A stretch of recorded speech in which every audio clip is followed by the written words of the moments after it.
დასავლეთში ცნება ეროზია არ არსებობს. ყოველ შემთხვევაში ყელთან დაკავშირებით Obstetrics Gynecology ამერიკული ერთ-ერთი ყველაზე პრესტიჟული ჟურნალი, რომელშიც იყო ასეთი სტატია ცივი ომის სამედიცინო შედეგებზე. და იქ იყო მოყვანილი გინეკოლოგიიდან ასეთი ცნება ეროზია, რომელიც არ არსებობს. დასავლეთში ცნება ეროზია არ არსებობს. ყოველ შემთხვევაში ყელთან დაკავშირებით არის სხვა ლოკალიზაცია, სადაც ეროზია შეიძლება სიტყვა იხმარო და აქ დღემდე მესმის ყელის ეროზია.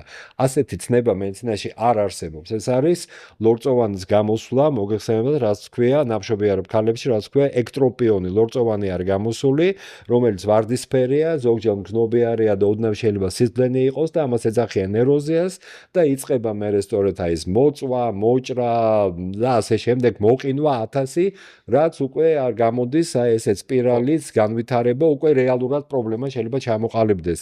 ეს არ არის პათოლოგია, ამიტომ პათოლოგიური მასე ჩარევა ხდება. ხო, ამას ვამბობ, არა პათოლოგიაზე, რაც არის ფიზიოლოგია, ნორმალური ფიზიოლოგია, იმაზე ხდება ჩარევა, ამიტომ სამწუხაროდ ეს ნაკლებად, მაგრამ დღემდე ყურზე ხდება ეს ეროზია, რაც მარტო პოსტსაბჭოთა ტერიტორიაზე არსებობს ასეთი ცნება ეროზია, ყელის ეროზია ბუნებაში არ არსებობს ყოველ შემთხვევაში სამედიცინო ნომენკლატურით და ამაზე აი სტატია იყო, სწორედ რა იყო ამ სტატიაში, რომ აი ცივი ომის დროს, როდესაც იყო ფარდა ჩამოწოლილი, ამ ფარდის იქით მედიცინაშიც იყო გარკვეული ჩამორჩენა, რომელიც სამწუხაროდ დღემდე არ არის გადალახული.